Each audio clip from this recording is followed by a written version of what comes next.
Bonjour et bienvenue dans ce nouvel épisode du podcast À la découverte de soi, la voie pour une vie plus riche, plus épanouissante et des relations plus saines. Je suis Adelsa, coach certifiée et votre guide sur ce chemin de la conscience de soi, de la liberté intérieure, de l'autonomie et surtout du bonheur authentique. Apprenons ensemble à nous connaître, ouvrons de nouvelles portes et construisons un avenir où le bonheur n'est pas un mythe. Bonjour à tous, j'espère que vous allez bien et surtout que vous avez passé une bonne semaine. Comme promis, nous revoilà dans ce nouvel épisode pour voir en détail comment maîtriser notre ego et aussi en découvrir davantage sur la notion de grand ego. Alors, dans l'épisode précédent, on a parlé de l'ego et de son rôle dans notre vie. On a vu que l'ego n'est pas forcément quelque chose de mauvais et que, à la base, il existe bel et bien pour nous aider. C'est bien parce qu'on a un ego qu'on est capable de se différencier des autres et c'est aussi parce qu'on a un ego qu'on est capable de protéger notre vie. Mais on a aussi vu que lorsqu'on ne prend pas conscience de l'existence de notre ego et de comment il fonctionne, il peut parfaitement prendre le contrôle de nos pensées, de nos émotions et de nos actions et causer beaucoup de souffrance. Parce que malheureusement, pour nous différencier des autres et nous protéger, notre ego a cette fâcheuse tendance à nous mettre, nous et les autres, dans des cases qui nous enferment, qui nous divisent et qui nous séparent. Bref, notre ego juge, rejette et s'enferme lorsque c'est lui qui est aux commandes. Mais normalement, si vous avez écouté l'épisode de la semaine dernière, ça vous le savez déjà. Si ce n'est pas encore fait, je vous invite à mettre celui-ci en pause, à aller l'écouter et à revenir après. Je considère que c'est fait, donc nous y voilà. Voyons ensemble comment on peut apprendre à maîtriser notre ego. La première étape, je vous le donne en mille, reste encore une fois la prise de conscience de son existence et de comment il fonctionne. Comme je vous l'ai déjà dit, l'ego est là pour nous protéger et nous donner une identité. C'est notre ego qui nous permet de nous représenter mentalement. C'est lui qui nous donne la force de nous affirmer, de défendre nos valeurs, de défendre ce qui est important pour nous et de préserver notre estime de soi. Mais quand l'ego est blessé et qu'il se sent en danger, il devient obsédé par sa propre survie et son besoin de reconnaissance. Il s'emballe, il prend le contrôle de nos pensées, de nos émotions et de nos actions et ouvre la porte à toutes sortes de conflits. La clé pour en prendre conscience, c'est d'apprendre à observer nos pensées et nos réactions. Je ne sais pas si vous vous en souvenez, mais je vous avais encouragé à prendre l'habitude de tenir un journal pour justement y déposer vos pensées. C'est encore une fois un excellent outil pour observer, voir noir sur blanc nos pensées et nos réactions. Et si vous êtes un adepte de la méditation ou tout simplement curieux, c'est le moment d'essayer. Plus on apprend à observer nos pensées, plus on peut en prendre conscience. Et en ayant conscience de nos pensées, on peut apprendre à se poser les bonnes questions au bon moment. Est-ce que la manière dont j'ai réagi ou je compte réagir est guidée par le désir d'échanger, écouter, comprendre et partager avec l'autre, ou bien par le désir, le besoin de se justifier et de s'imposer? Plus on prend conscience de nos intentions et de nos motivations profondes, plus on arrive à calmer notre ego et à revenir à l'équilibre. Parfois, notre ego a tout simplement besoin d'être reconnu et entendu. Et en lui accordant cette attention, on peut alors être en mesure de rester les seuls maîtres à bord. Pas plus tard que le week-end dernier, j'étais confrontée à mon ego blessé. Suite à une incompréhension, je me suis sentie jugée et rejetée par une personne qui m'est proche. Et j'ai ressenti une profonde injustice parce que ce qui m'était reproché ne faisait pas du tout partie de mes intentions. Et j'avais beau me refaire les scènes précédentes dans ma tête, je ne voyais pas à quel moment ce qu'elle me reprochait s'était produit. Le pire dans tout ça, c'est que je connais pertinemment le contexte et je sais que cette personne vit des situations difficiles et que le reproche qu'elle me fait, elle me le fait à travers son propre prisme et à travers son propre regard. Et que ce qu'elle dit, c'est sa vérité, ce qu'elle ressent, et qu'en vrai, elle parle d'elle et pas vraiment de moi. Le plus drôle dans tout ça, c'est que je vous disais la semaine dernière que c'est pas grave si les personnes ne nous aiment pas ou disent des choses qui ne correspondent pas à notre vérité. L'important, c'est de savoir ce qu'il y a dans notre cœur. Eh bien, même en sachant tout ça, ça ne m'a pas empêché d'être touchée et de me sentir profondément blessée. En vrai, c'est mon ego à ce moment-là qui a pris le dessus sur la manière dont je voyais les choses. Là où la conscience intervient, c'est qu'en prenant conscience que c'est mon ego qui fait que je suis blessée, eh bien, je peux temporiser ma réaction. Je peux prendre le temps d'observer ce que ça crée en moi, d'observer ce qui m'appartient et ce qui appartient à l'autre. Et c'est pas parce que je suis blessée que mes actions doivent obligatoirement être guidées par cette blessure. Et c'est à ce moment-là que je peux me poser la question de ce que je veux vraiment pour que mon ego ne me dirige pas.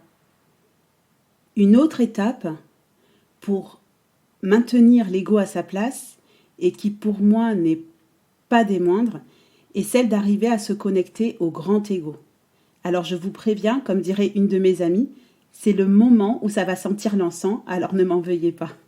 Gardez en tête que ça n'engage que moi, mais je différencie le petit ego du grand ego. Pour moi, le petit ego, c'est ce gardien dont la mission est de nous protéger et d'assurer notre identité et notre survie individuelle. Alors que le grand ego, lui, il est capable de la même chose tout en incluant les autres et tout ce qu'il y a autour de nous. Pendant que le petit ego sépare et divise, le grand ego, lui, réunit et rassemble. Se connecter au grand ego, c'est se connecter à quelque chose de plus grand que notre petite personne, plus grand que nos blessures et qui nous relie aux autres.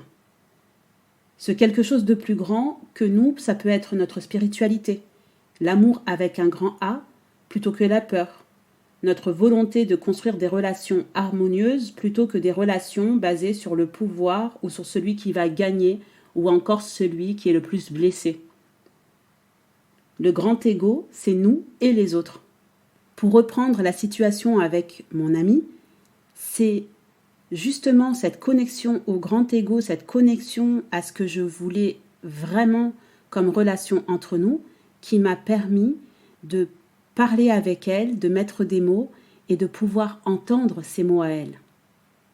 Quand on a envie et qu'on arrive à se connecter à ce grand ego, on peut prendre conscience qu'on dépend tous les uns des autres et qu'on peut tous prendre la responsabilité de construire de meilleures relations et un monde meilleur.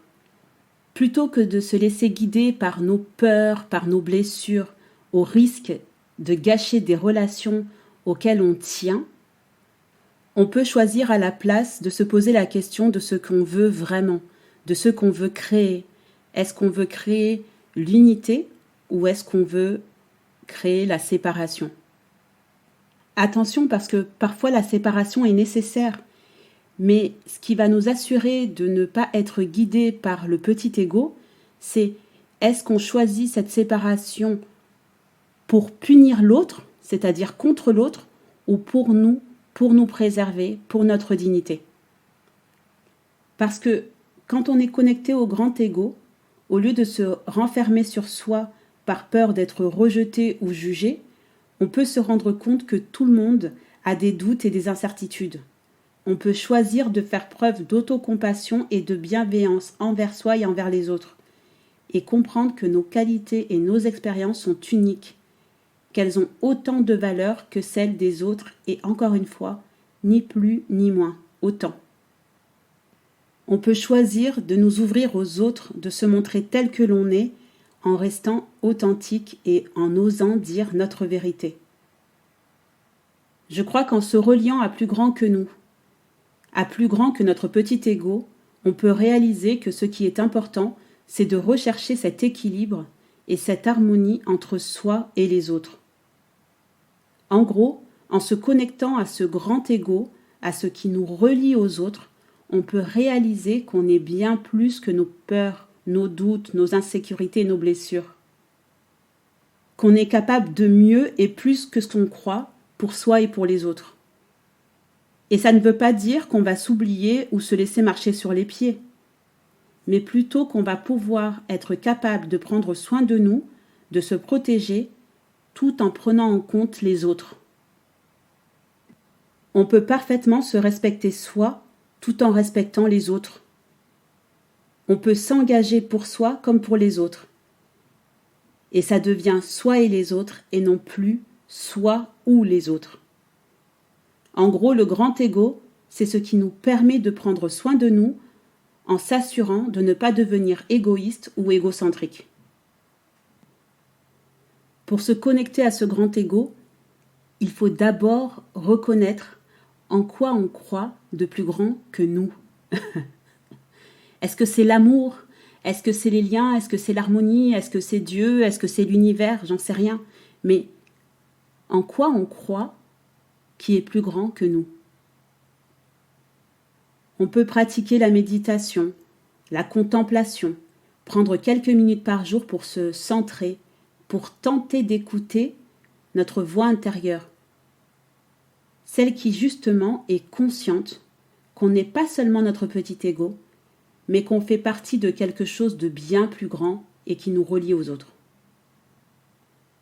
C'est là aussi que revient la gratitude, parce qu'elle nous pousse à nous tourner vers l'extérieur et voir tout le bien et le beau qui nous entoure. Et enfin, on peut aussi et surtout pratiquer la bienveillance et la compassion envers nous-mêmes et envers les autres. Reconnaître qu'on est tous imparfaits, que chacun de nous fait de son mieux avec ses capacités et son niveau de conscience du moment, et qu'on mérite tous de l'amour et de la compassion. Alors bien sûr, je ne dis pas que c'est facile. Je sais à quel point ça peut même être très inconfortable quand on est confronté à ses blessures, à ses doutes, à ses insécurités. Je sais que ça demande du travail et surtout de l'engagement envers soi. Mais je crois que ça vaut le coup d'essayer, parce que quand ça marche, on préserve nos liens. Je crois même et j'espère que plus on sera nombreux à reconnaître que ce grand ego existe, plus on sera nombreux à vouloir s'y connecter et à essayer d'y arriver au lieu de laisser libre cours à nos insécurités, nos peurs et nos doutes, plus on sera capable de mener une vie plus épanouissante et des relations plus saines. Au final, le choix nous appartient à chacun d'entre nous. J'espère que cet épisode vous aura éclairé sur l'ego et le grand ego et qui vous aura donné envie de vous y connecter. Partagez-moi vos propres réflexions en commentaire et surtout, n'hésitez pas à revenir vers moi si vous avez des questions. Je serai très contente qu'on puisse échanger sur le sujet, même si vous ne voyez pas les choses comme moi. N'hésitez pas non plus à faire circuler cet épisode et à le noter sur votre plateforme d'écoute. Je compte sur vous pour pouvoir créer cette chaîne d'ondes positives. Je vous remercie de m'avoir accordé votre temps et on se retrouve la semaine prochaine dans un nouvel épisode. En attendant, prenez bien soin de vous et souvenez-vous que nous sommes les héros de notre propre histoire, les scénaristes, les producteurs et les acteurs principaux. Il n'en tient qu'à nous de choisir ce qui nous guide. On a le pouvoir de maîtriser notre ego et de créer la vie et les relations qu'on désire.